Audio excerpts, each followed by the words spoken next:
Ottapalam Cherpulassery റൂട്ടിലൂടെ 1 kilometre സഞ്ചരിച്ചാൽ നമുക്കൊരു വീട് കാണാം. ഈ വീട് ഇവിടെയാണ് ക്രൂരമായ ഇരട്ട കൊലപാതകം നടന്നത്.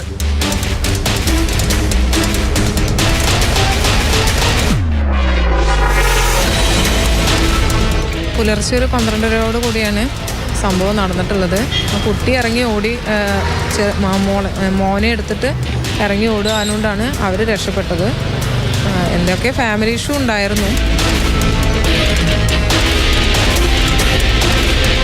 സമയത്ത് രണ്ടുപേരും മരിച്ചിടക്കുന്നതായിട്ടാണ് കാണുന്നത്. മകളും കുട്ടിയും കൂടി രക്ഷപ്പെട്ട് തോട്ടക്കര സെൻറ്ററിലേക്ക് എത്തുമ്പോൾ അവിടെ കുറച്ച് ആളുകൾ കല്യാണത്തിൻ്റെ പരിപാടി കഴിഞ്ഞിട്ട് വന്നിട്ടുണ്ടായിരുന്നു. അപ്പോൾ അവരത് രക്ഷിക്കണമെന്ന് പറഞ്ഞിട്ടാണ് ഇവർ ഓടിച്ചെല്ലുന്നത്.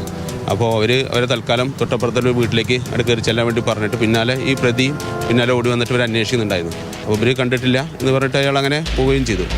എന്നിട്ട് പിന്നെ പോലീസ് എത്തിയിട്ടാണ് ഈ അമ്മയും കുട്ടീനെയും ഹോസ്പിറ്റലിലേക്ക് ആക്കുന്നത്.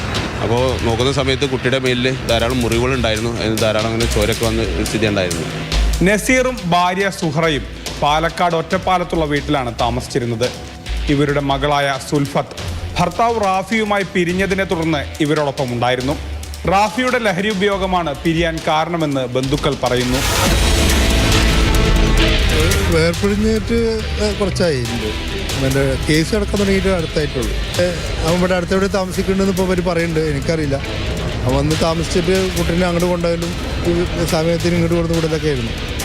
ഇന്നലെ അവൻ കൊടുന്ന് വിടണോ ഇനി കൊണ്ടുവരണോ അറിയില്ല. അതിൻ്റെ ഇടയിൽ വന്ന വാക്കുവാദങ്ങളാണ് എനിക്കും ഇതിന് കാര്യം. എൻ്റെ സഹോദരനാണ്. 11 മണിക്ക് ശേഷമാണ് അവിടെ എന്തോ പ്രശ്നമുണ്ടായിട്ട് കുട്ടി പെണ്ണും പുറത്തേക്ക് ഓടിക്കൊണ്ടുവന്ന് മറ്റൊരു ചെല്ലുമ്പത്തിനും രണ്ടാളെയും പണി കഴിച്ചിട്ടാവും പോയി എന്നാണ് കേട്ടത്. കഞ്ചാവോ എന്നൊക്കെ തോന്നുന്നുണ്ട്. മകനായ 4 വയസ്സുകാരൻ ആരോടൊപ്പം നിൽക്കണമെന്ന് സംബന്ധിച്ച് തർക്കമുള്ളപ്പോഴാണ് ഇന്നലെ രാത്രി റാഫി ഇവിടേക്ക് എത്തിയത്. മകനെ വിട്ടുകിട്ടണമെന്ന് റാഫി ആവശ്യപ്പെട്ടു. പറ്റില്ലെന്ന് നസീറും സുഹറയും പറഞ്ഞു. ഇത് സംബന്ധിച്ച് തർക്കമെത്തി നിന്നതോ ക്രൂരമായ കൊലപാതകത്തിലേക്ക്.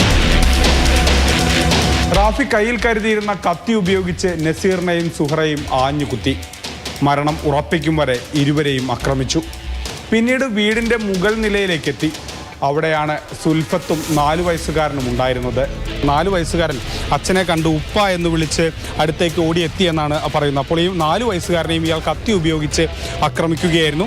ഉടൻ തന്നെ സുൽഫിയത്തി മകനെയും എടുത്തുകൊണ്ട് ഓടി പുറത്തേക്കിറങ്ങി. ഒടുവിൽ നാട്ടുകാരാണ് പോലീസിൽ വിവരം അറിയിച്ചത്.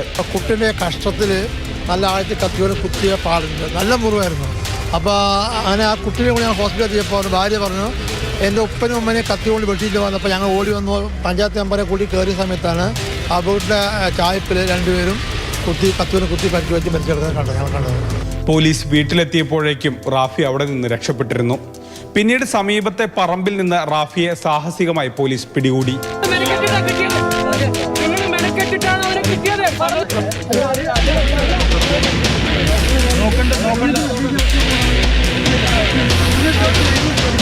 പാലക്കാട് SP അടക്കം സംഭവ സ്ഥലത്തെത്തി.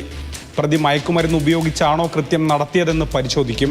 ഇയാൾ കത്തിക്കൊണ്ട് ആക്രമിച്ചു. ഇപ്പോൾ ഇയാളുടെ കയ്യിൽ കുറച്ച് മുറിവ് കൂടി ഉണ്ടായിരുന്നു. ഒരു സൂസൈഡ് അറ്റംപ്റ്റ് പോലെയാണ് തോന്നുന്നത്. കുറച്ച് കേസുകളുണ്ട്.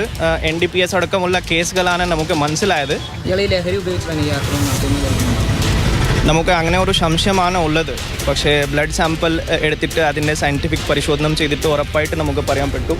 ഇൻഫർമേഷൻ പ്രകാരം പൊന്നാനി കോടതിയിൽ ചിലപ്പോൾ ഈ കുട്ടീൻ്റെ പൊസഷൻ ബന്ധപ്പെട്ട ഒരു ഡിസ്പ്യൂട്ടാണ്. സെപ്പറേറ്റഡ് ആണ് താമസമുള്ളത്. സോ ഒരു ഫാമിലി ഇഷ്യൂ കൊണ്ടാണ് ഈ സംഭവിച്ചിരിക്കുന്നത്. ഇൻക്വസ്റ്റിന് ശേഷം ഇരുവരുടെയും മൃതദേഹം തൃശൂർ മെഡിക്കൽ കോളേജിലേക്ക് മാറ്റി.